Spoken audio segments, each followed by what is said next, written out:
राष्ट्र सर्वप्रथम राष्ट्र सर्वप्रथम राष्ट्र सर्वप्रथम राष्ट्र सर्वप्रथम। देश में 3 नए आपराधिक कानून लागू होने के बाद गृह मंत्री अमित शाह ने प्रेस वार्ता कर मीडिया से बातचीत की और नए कानून से होने वाले बदलाव के बारे में जानकारी दी। इस दौरान शाह ने 3 नए आपराधिक कानून लागू होने पर जनता को बधाई दी और कहा कि आजादी के लगभग 77 साल बाद हमारी आपराधिक न्याय प्रणाली पूरी तरह स्वदेशी हो गई है। यह भारतीय मूल्यों पर काम करेगी। वहीं उन्होंने कहा कि 75 साल बाद इन कानूनों पर चर्चा की गई और आज जब ये कानून प्रभावी हो रहे हैं तो ब्रिटिश काल के कानून पूरी तरह से खत्म किए जा रहे हैं। आज आप सभी को यहाँ देश में जो क्रिमिनल जस्टिस सिस्टम के 3 नए कानून आज से अमल में आ रहे हैं, इसके लिए आप सभी को निमंत्रित किया है। देश की जनता को सबसे पहले मैं बहुत बहुत बधाई देना चाहता हूँ कि लगभग आज़ादी के 77 साल बाद आपराधिक न्याय प्रणाली, हमारी क्रिमिनल जस्टिस सिस्टम पूर्णतया स्वदेशी हो रही है और भारतीय इथोस के आधार पर ये चलेगी। 75 साल के बाद इस कानूनों पर विचार हुआ और ये कानून जब आज से हर थाने में अपना काम करना चालू करेंगे तब अंग्रेजों के बनाए हुए कानून निरस्त होकर भारत की संसद ने बनाए हुए कानून आएंगे। दंड की जगह न्याय लेगा, देरी की जगह स्पीडी ट्रायल और स्पीडी जस्टिस मिलेगा और पहले सिर्फ पुलिस के अधिकारों की रक्षा की गई थी, अब पीड़ितों के अधिकारों की रक्षा और जो कंप्लेनेंट है इसके भी अधिकारों की रक्षा करने का काम होगा।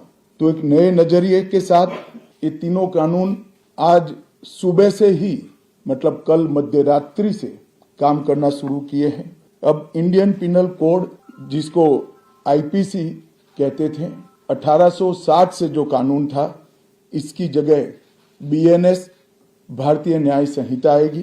क्रिमिनल प्रोसीजर कोड, जिसको सीआरपीसी कहते थे, जो 1898 से अमल में था, इसकी जगह भारतीय नागरिक सुरक्षा संहिता बीएनएस आएंगे और इंडियन एविडेंस एक्ट 1872 से जो इस देश की क्रिमिनल जस्टिस सिस्टम को गवर्न करता था, इसकी जगह भारतीय साक्ष्य अधिनियम बीएसए लागू होगा।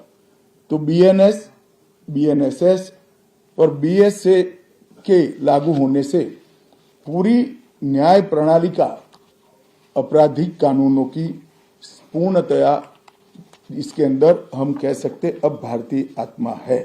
इसके ढेर सारे प्रावधान ऐसे किए गए हैं जिससे कई समूहों को फायदा होगा।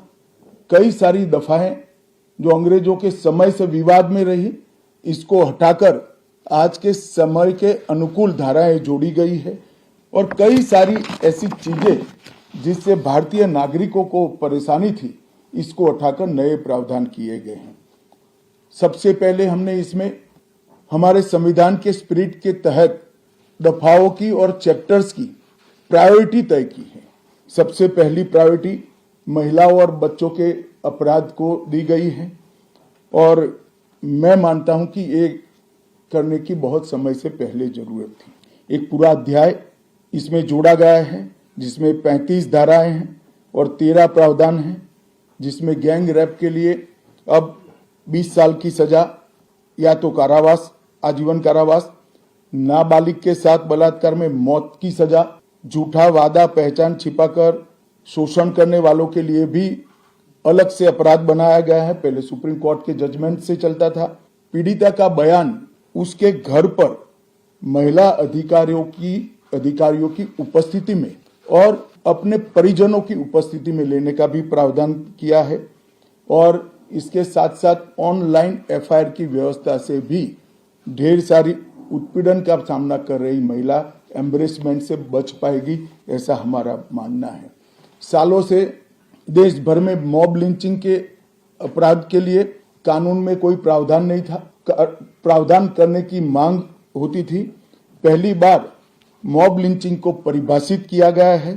नस्ल, जाति, समुदाय, लिंग, जन्म स्थान, भाषा और अन्य कारणों से जो मॉब लिंचिंग होता है, इसमें 7 वर्ष के कारावास से लेकर मृत्यु की सजा और आजीवन कारावास तक इसके अंदर जोड़ा गया है। तो एक बहुत बड़े समय से जो मांग थी वो पूरी होने जा रही है। रात 2 एक ऐसा कानून था जो अंग्रेजों ने अपने शासन की रक्षा के लिए बनाया, चाहे महात्मा गांधी हो, चाहे तिलक महाराज हो, चाहे सरदार पटेल हो, सभी लोग यही कानून के तहत 6-6 साल की सजा काटे थे। इसी कानून के तहत केसरी पर प्रतिबंध लगाया गया था। वो अपने राज्य की सुरक्षा के लिए अंग्रेजों ने बनाया हुआ कानून था। राजद्रोह को हमने जड़ से समाप्त कर दिया है और देश विरोधी हरकतों के लिए नई धारा लेकर आए हैं।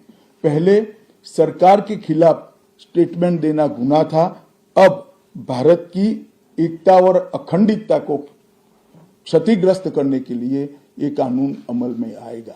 तो आजादी के इतने सालों के बाद ये कानून में बदलाव हुआ है, जो एक बहुत बड़ा परिचायक है हमारे संविधान के स्पिरिट का।